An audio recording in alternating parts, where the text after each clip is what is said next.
Dearly Joshua angkat bicara soal video viral yang menampilkan Ari Lasso tampak membentaknya.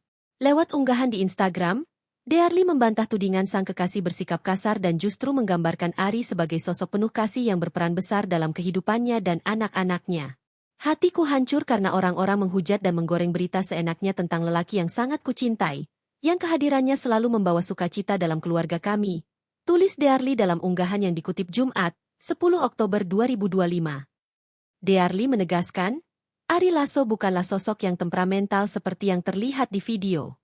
Menurut Dearly, Ari justru sosok yang lembut, penyayang, dan perhatian terhadap keluarganya. Dia gak pernah kasar sama aku, dia selalu melindungi aku. Dalam kehidupan sehari-hari, dia lelaki biasa yang setiap hari mengkhawatirkan putri-putrinya. Gak mau kemana-mana selain kerja kalau anak-anaknya di rumah. Tulisnya lagi.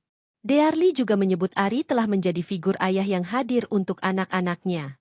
Ari Lasso yang selama ini bisa menggantikan figur bapak buat anak-anakku, yang selalu memberikan kasih sayang yang tulus, kata Dearly. Dearly pun meminta maaf jika video yang sempat diunggahnya menimbulkan kesalahpahaman.